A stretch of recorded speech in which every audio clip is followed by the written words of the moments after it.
Olá, seja muito bem-vindo a um Momento Debate. No vídeo de hoje eu quero falar com você que atua aí em busca de obras melhores, obras bem feitas, obras que vão durar, obras que vão ser bem vistas, né? Então eu tô aqui para falar com um engenheiro civil, com um arquiteto, com um técnico em edificações, com empreiteiros, com mestre de obras, enfim, aqueles que querem fazer de fato uma obra bem feita. Então no vídeo de hoje eu vou falar um pouquinho do Expat que tivemos em Florianópolis. É um evento aí realizado pela ADEPAT. Então eu já queria ter trazido esse vídeo para vocês, né? Porque o evento aconteceu lá no dia 11/3. No entanto, né, como não sei se vocês conseguem perceber pela minha voz, eu estive muito rouca nos últimos dias, eu fiquei doente e tudo mais. Então eu acabei não conseguindo trazer esse vídeo na data que eu gostaria. Mas aqui hoje não importa. Pode ser que eu acabe tossindo aí durante o vídeo, mas a gente dá aquela editada básica. Mas hoje eu vou trazer pra vocês o que teve neste evento. E olha, gente, foi coisa pra caramba. Olha só todas as minhas anotações que eu fiz das palestras. Então foi muita coisa, realmente foi muito conteúdo, muita troca de experiência, de networking. E eu acho que você vai gostar muito desse vídeo. Eu sou Karine, engenheira civil, e criei este canal para te trazer conteúdo de engenharia civil, mas principalmente de engenharia diagnóstica.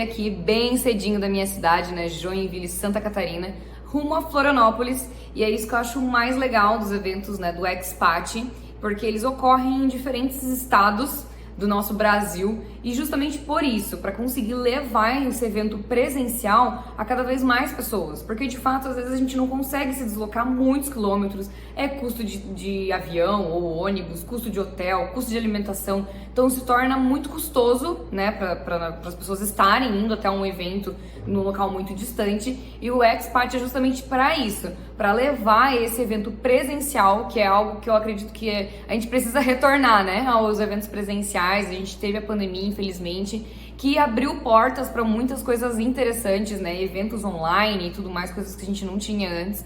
Mas a gente também precisa do presencial, a gente precisa do contato humano, a gente precisa realmente olhar olho no olho. Então é isso que o Expat quer levar todos os estados. E teve em Santa Catarina, né, que dá aí 2 horas aí da minha cidade. Então consegui, fiz bate e volta, fui rapidão até lá. Então consegui conciliar com a minha agenda que tá bem atribulada, consegui conciliar estar presente nesse evento lá em Florianópolis. Então fica atento você aí, porque a agenda da ADEPAT já tá fechada para esse ano de 2023 e vai ter muitos eventos em vários estados. Então eu sei que vai ter Fortaleza em BH, né, que eu lembro aqui na minha cabeça. E vai ter em outros estados, eu vou deixar aqui pra vocês a imagem, aí assim fica mais certo. E também vamos ter o evento em São Paulo, em julho, então vai ser também bem interessante, vai juntar aí uma galera em 3 dias lá em São Paulo. Então acredito que vai ser muito interessante também se você puder estar lá presente com toda essa galera, aprendendo muito. Até já vou deixar aqui, ó, pra vocês, olha só, a lista já de confirmados de palestrantes que vai ter no evento lá em São Paulo. Então eu acredito que assim, realmente vai ser muito conteúdo compartilhado. Então vamos lá, né? Vamos para o que interessa, vamos pro conteúdo. Então a primeira palestra foi do Felipe Lima, que além de tirar boas risadas da gente sempre, ele falou sobre o Edifique-se, o Patologia-se e o Empreenda-se. Então lá no Edifica-se ele comentou que cada pessoa ela tem que se conhecer. Ela tem que saber o que vai fazer ela feliz. Às vezes as pessoas elas focam tanto em ficar olhando pro palco de outra pessoa, mas não sabe o que vai fazer ela feliz. Então, às vezes a gente acaba correndo uma corrida que nem nossa é. Então é muito importante que cada pessoa saiba o que vai fazer ela feliz, qual que vai ser o objetivo final dela. Ele falou no Patologia-se que quando você sabe quem você quer ser, o que vai fazer você feliz, aí você mergulha na parte técnica e tenta ali ser o melhor possível na sua área de especialização que você escolheu fazer. Por exemplo, quero ser especialista na parte de concreto, na parte de impermeabilização, mas também nada impede de você ser um generalista. Um médico clínico geral, por exemplo, nada impede que você escolha ser dessa forma e realize, enfim, trabalhos mais genéricos e passe para as pessoas que sejam específicas na área quando determinado problema se aprofunda mais do que sua linha de conhecimento. Por fim, o Empreenda-se. Afinal, a gente precisa saber vender, a gente precisa saber falar do nosso negócio, a gente precisa aprender a se posicionar. e que a gente não aprende, né, na vida, não aprende na graduação, ou a gente aprende depois de muita porrada. Então, no Empreenda-se, que é um projeto, né, dentro da DEPAT, ele fala que ali eles aprendem muito a questão de realmente como fazer um orçamento, como explicar esse orçamento, como falar com o cliente, enfim, toda a parte de tratativa é realmente de negociação, de venda. E depois ele trouxe, assim, duas questões que eu achei bem interessante, até rendeu também boas risadas, que ele falou sobre os 10 atributos da galinha. Eu vou deixar eles aqui listados para vocês, que senão vai ficar muito extenso eu ficar comentando sobre todos eles. Mas eu nunca tinha pensado sobre isso e eu acho que realmente é muito interessante que ele trouxe, né? Principalmente a questão de que a galinha, ela é conservadora, então apesar de ela voar, mas ela voa com os pés no chão.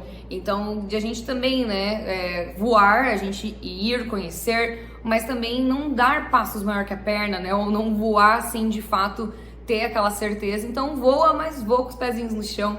Também achei legal que ela sempre anda em grupo, né, em bando, e eu acho que é isso também que a DEPAT quer trazer, que a gente não tá sozinho na nossa área, na nossa profissão. Então ele falou sobre isso, né, a questão das galinhas andarem em grupos. E eu acredito também que outra coisa, por fim, né, desses 10 atributos da galinha, ele comentou sobre a galinha ela não ser uma ameaça. Ela não é um predador, ela não é um leão, né? Até ele comentou que às vezes a gente tá numa entrevista de emprego e daí as pessoas perguntam, o que você gostaria de ser se você fosse um animal? Eu queria ser um leão, né? Um predador, né?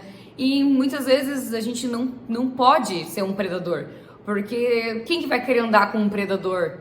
E dentro da engenharia diagnóstica, a gente precisa fazer muitas parcerias, a gente precisa estar em contato com muitas pessoas. Então, se a gente for um predador, por exemplo, né, alguém pegar e te levar como parceiro para determinada obra. E depois você já está falando com aquele cliente final sem falar com aquela pessoa que te apresentou aquele cliente final. E você já pega esse cliente para você e você achando que você arrasou, que você detonou, nossa, eu sei super vender, né, empreender. E na verdade você foi desleal, você não foi legal. Porque você acabou ali cruzando, né, o caminho, você passou ali na frente do caminho daquele seu colega que te deu uma oportunidade e não foi legal a forma como você agiu em retorno. Então é muito importante que a gente saiba realmente estar em grupo, trabalhar em parcerias, que a gente seja fiel, se a gente prometeu, seja de fato feito, né? Que seja de fato levado até o final, o que foi acordado, que não seja ali uma parceria que só um ganha, porque daí não vai ter novamente. Essa parceria ela não vai existir novamente e você perdeu um parceiro, talvez até um amigo. Então, né, deixei ali os 10 atributos da galinha para você ler com mais atenção, dar um pause aí. Mas o que mais me chamou atenção foram esses. Por fim, ele falou de que a gente pode ser sim pato. Eu acho que ele gosta muito do pato, né? Do patologista aí. Mas muitas pessoas às vezes falam, não seja pato, porque pato não faz nada direito, ele não nada direito, ele não anda direito, ele não caminha direito. Mas no começo, quando a gente começa na engenharia diagnóstica, a gente acaba sendo pato. A gente não vai no primeiro laudo ser o melhor patologista, ser o melhor engenheiro diagnóstico. Não vai rolar, gente. A gente está em construção diariamente, em estudo contínuo. Cada trabalho é uma novidade. Cada cliente que surge aí com problemas é uma novidade. A gente precisa ir a fundo, a gente precisa estudar. E com isso a gente vai melhorando o nosso trabalho sempre. Vai ali, né, se batendo, vai andando meio torto, mas vai, entrega o produto final e tenta entregar o melhor produto que está na sua capacidade, né, nas suas possibilidades. Então achei bem engraçado ele falar de a gente poder ser pato sim. A segunda palestra foi do Paulinho Silva, da Planville, e é um cara assim de conhecimento enorme. Eu tava bastante ansiosa para ver a palestra dele. Então, além de ser um excelente engenheiro, ele é poeta. Então, ele inclusive comentou do livro que ele lançou muito recente. Até ele comentou que ele fez bem poucas tiragens e que em breve terão novas tiragens, vai estar na Amazon e tudo. Mas é um livro ali que relaciona, né, parte técnica com poemas. Então, eu acho assim um jeito bem interessante de a gente olhar, ter um olhar diferente para a nossa engenharia civil, para a nossa engenharia diagnóstica. Ele comentou sobre coisas assim muito interessantes, foi várias pinceladas assim que, nossa, eu ia anotando e não dava nem tempo de eu anotar tudo. Mas né, vou comentar aqui algumas. Por exemplo, as pessoas elas têm que estar felizes onde elas estão morando. E eu vejo assim, às vezes, gente tão desanimada, tão triste, porque é tanto problema dentro do seu apartamento, dentro da sua casa. Isso é muito triste. A gente, como engenheiro civil, nossa, é realmente desanimador quando a gente vê que as pessoas elas estão insatisfeitas, que elas estão assim frustradas com o imóvel que elas adquiriram. E nossa, gente, no Brasil, né, principalmente, a maioria dos brasileiros é o maior sonho, né, ter sua casa própria, ter o seu lugar. E daí quando finalmente consegue, às vezes com muito custo, com financiamento, compra um imóvel cheio de problema. Precisa entregar uma edificação de qualidade. Mas outra coisa que ele comentou também é que as pessoas, né, os proprietários, eles não podem só ficar pensando, garantia, o que a construtora tem que fazer aqui, o que ela tem que consertar, o que está dentro da garantia, sendo que os proprietários têm muitos deveres também. As edificações, elas não são produtos infinitos, pelo contrário, são produtos finitos com uma vida útil projetada. E se não fizer as manutenções em dia, essa vida útil não vai chegar nem perto de ser concluída. Então é muito importante que quem, né, tem aí a sua casa, a sua edificação, tenha essa ciência que os imóveis precisam de manutenções periódicas, precisam ter essa atenção. Também ele comentou no fato que a gente precisa crescer muito, né, em conhecimento, em métodos, né, em processos dentro da construção civil, porque até ele fez uma relação ali com a questão automotiva. Hoje, um carro, sabe-se todos os processos que esse carro passa. Tá tudo ali na sequência, sabe exatamente, quando começa a fazer um carro, sabe exatamente por tudo que ele vai passar e quando ele vai terminar, quando ele vai estar pronto, coisa que é muito diferente dentro da construção civil, onde muitas obras é feito no grito, é feito, né, no jeito que dá, e até muitas pessoas brincam, eu entreguei a obra, eu abandonei a obra. Porque realmente chega num momento que não dá mais, assim, você já passou do teu prazo limite e daí você acaba, né, abandonando do jeito que dá, entrega ali nas condições que tem e temos muito problema depois no pós-obra. Então precisamos ter mais processos, precisamos ter mais controle da nossa construção civil e como fazer isso, né? Como melhorar isso. Então a gente precisa usar a tecnologia precisa estar ao nosso favor, seja com aplicativos, seja com estudos, com artigos, enfim, a gente precisa estudar mais de como melhorar a nossa construção civil. Outro ponto que eu achei sensacional foi ele falar de a gente cuidar das variáveis de cada matéria-prima, de cada elemento que a gente usa nas nossas edificações. Por exemplo, eu vou fazer uma fachada preta, de pastilhamento preto. Eu posso usar o mesmo rejunte, eu posso usar a mesma argamassa colante que eu usaria se fosse uma pastilha branca? Então a gente precisa estar atento às variáveis, a gente precisa estar atento se os elementos que a gente está colocando naquela edificação, ela vai estar atendendo, né? Então, inclusive, ele comentou da questão de eflorescência. Por exemplo, o rejunte que eu coloco na pastilha branca não é o mesmo que eu coloco na pastilha preta, porque vai manchar a pastilha. A temperatura que essa pastilha que atrás ali vai chegar na argamassa colante, sendo que a pastilha preta ela vai consumir, né? Ela vai absorver muito mais calor. É a mesma argamassa que vai aguentar a pastilha branca da pastilha preta? Então ele comentou assim diversos fatores, esquadrias, né? É a mesma esquadria, é o mesmo acabamento que eu vou colocar numa fachada que está no litoral para uma fachada que está no interior. Então a gente precisa estar atento a isso. A gente não pode construir da mesma maneira, pensando nas mesmas variáveis de norte a sul do nosso país. Também comentou da fachada ventilada, que é um negócio que está aí entrando no nosso país. Ainda a gente vê poucos, pelo menos aqui na minha cidade eu vejo bem pouco sendo utilizado, mas ele comentou da fachada ventilada que ela tem um custo muito maior de execução do que a fachada comum, né, de textura acrílica, enfim, mas que a fachada ventilada, ela praticamente não tem manutenção. Então, por exemplo, para pessoas que estão construindo, né, um hotel e que vai ter aquele custo de manutenção com ela pro resto da vida, vale muito a pena fazer uma fachada ventilada, porque esse custo ela não vai ter no decorrer da vida, né? Ou vai ter muito menor. Então, eu achei muito interessante. Precisamos estudar mais sobre fachada ventilada. Inclusive, já vou anotar aqui para trazer um vídeo para vocês sobre isso. E para fechar a palestra desse grande profissional, mestre, professor, ele falou: projeto de fachada é obrigatório e a gente precisa levar essa conscientização. Infelizmente, eu vejo pouquíssimas construtoras fazendo projeto de fachada e por isso que dá tanto problema depois. É mancha, é fluorescência, é fissura, é problema de infiltração. Precisamos levar essa conscientização, as construtoras precisam se especializar e estar dentro de norma.